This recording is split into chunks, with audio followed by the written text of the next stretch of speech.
ఖమ్మంలో ఎక్కడ లేని విధంగా ఒక గుడికి, బడికి, హాస్పిటల్‌కి కరెక్ట్ కూతవేటు దూరంలో పెట్టడానికి అనువైన ప్లేస్‌గా ఎన్నుకున్నట్టు అర్థమవుతుంది క్లియర్‌గా. అంటే ఇటు హాస్పిటల్‌ని సిబ్బందిని ఇబ్బంది పెట్టడానికి గానీ, గుడుల్ని ఇబ్బంది పెట్టడానికి గానీ, స్కూల్ పిల్లల్ని ఇబ్బంది పెట్టడానికి గానీ చాలా విచారకరమైన, బాధాకరమైన విషయం ఇది. ఎందుకంటే హిందూ దేవాలయాల పక్కన పెట్టేసి ఇదే వైన్ షాపు ఒక చర్చి పక్కన కానీ, మసీద్ పక్కన కానీ పెడితే అసలు ఈ ఎస్టాబ్లిష్మెంట్ కూడా జరిగేది కాదు. ఒక పిల్లర్ పడగానే కూల్చిపడేసేవాళ్ళు. అంటే హిందువులు అంటే అంత చులకన కనబడుతున్నారా? ఇదే మసీద్ పక్కన అయి ఉంటే తగలబెట్టేసేవాళ్ళు, తగలబెట్టేసి తమాషా చూసేవాళ్ళు వాళ్ళు. అంటే హిందువులు అంటే అంత చులకన కనబడుతున్నారు. ఖబర్దార్, ఈ వైన్ షాప్ ఎవరైతే పెడుతున్నారో ఎట్టి పరిస్థితుల్లో ఇది ఓపెన్ చేయడానికి వీల్లేదు.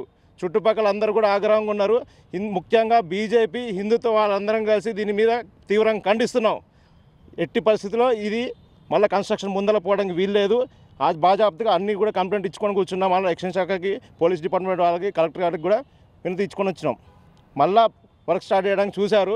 ఇవాళ కొంచెం జరగట్లేదు. ఇక ముందు రేపు కానీ ఎల్లుండి కానీ జరిగితే మాత్రం దాన్ని తీవ్రంగా ఖండిస్తాం. మళ్ళీ ఏమైనా కానీ అది పూర్తి బాధ్యత మీదే.